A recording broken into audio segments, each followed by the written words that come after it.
ఒకరోజు చిన్ని కృష్ణుడు ఏడుస్తూ తన తల్లి యశోదమ్మ దగ్గరికి వచ్చాడు. వచ్చి, అమ్మా, నేను గోవులను పాడికి తీసుకెళ్తానని చెప్పాడు. అప్పుడు యశోదమ్మ, చిన్నాలల్లా, నువ్వింకా చాలా చిన్నవాడివి. చూడు, ఎంత పెద్ద గోవులో. వాటి మధ్యకు నువ్వు వెళితే గాయపడతావు. ఇప్పుడొద్దు, కొంతకాలం తర్వాత నువ్వు పెద్దవాడివవుతావు కదా, అప్పుడు తీసుకెళ్దువులే అంటుంది. లేదమ్మా, నాకిప్పుడే గోవులను పాడికి తీసుకెళ్లాలనుంది అని ఏడుస్తూ మారం చేస్తాడు. అంతలో అక్కడికి నందాబాబా వచ్చి, ఏం జరిగింది లాలా, ఎందుకు ఏడుస్తున్నావని అడిగాడు.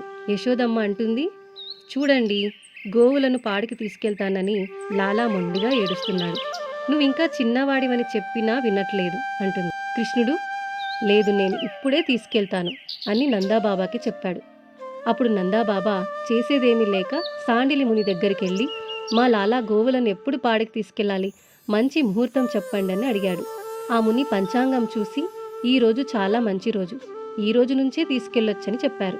యశోదమ్మ కృష్ణుడిని అందంగా అలంకరిస్తుంది.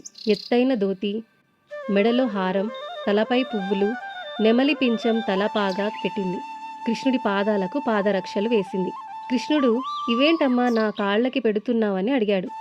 నీవు అడవిలో నడిచేటప్పుడు నీ కాళ్ళకి ముళ్ళు రాళ్ళు తగలకుండా ఉండేందుకు బాబు అని యశోదమ్మ చెప్పింది. కృష్ణుడు పరుగున వెళ్ళి తన గోవులను లెక్క పెట్టాడు. అమ్మా, నాకు 2 కాళ్ళు, వీటికి 4 కాళ్ళు, వీటికి కూడా పాదరక్షలు కావాలి, వీటికి కూడా ముళ్ళు తగులుతాయి కదా అంటాడు. యశోదమ్మ నవ్వుతూ, లాలా, గోవులకి పాదరక్షలు అవసరం లేదు, వాటికి తగిలే ముళ్ళు రాళ్ళు బాధ పెట్టవు, ఎందుకంటే వాటి కాళ్ళు చాలా బలంగా ఉంటాయి అంటుంది. ఇదంతా వినని కృష్ణుడు ఏడవడం మొదలుపెట్టాడు.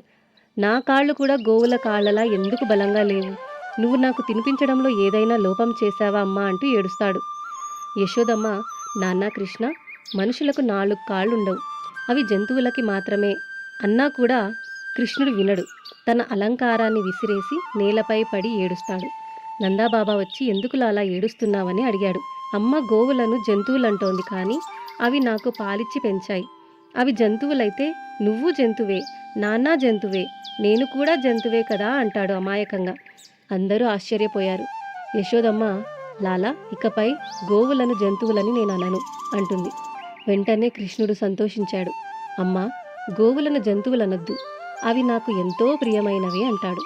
ఈ కథ ద్వారా కృష్ణుడు గోవుల పట్ల చూపించిన ప్రేమ, కరుణ మరియు రక్షణ భావన మనందరం అనుసరించాల్సిన గొప్ప గుణం. ఆవులనే కాదు, సృష్టిలో ప్రతి జీవి పట్ల సున్నితత్వంతో ఉండాలనే ఈ కథ మనకు తెలుపుతుంది. ఈ కథ మీకు నచ్చినట్లయితే మీ మిత్రులకు షేర్ చేసి లైక్ చేయండి. మరిన్ని మంచి కథలకై మన ఛానల్ని సబ్స్క్రైబ్ చేసుకోండి. హరే కృష్ణ.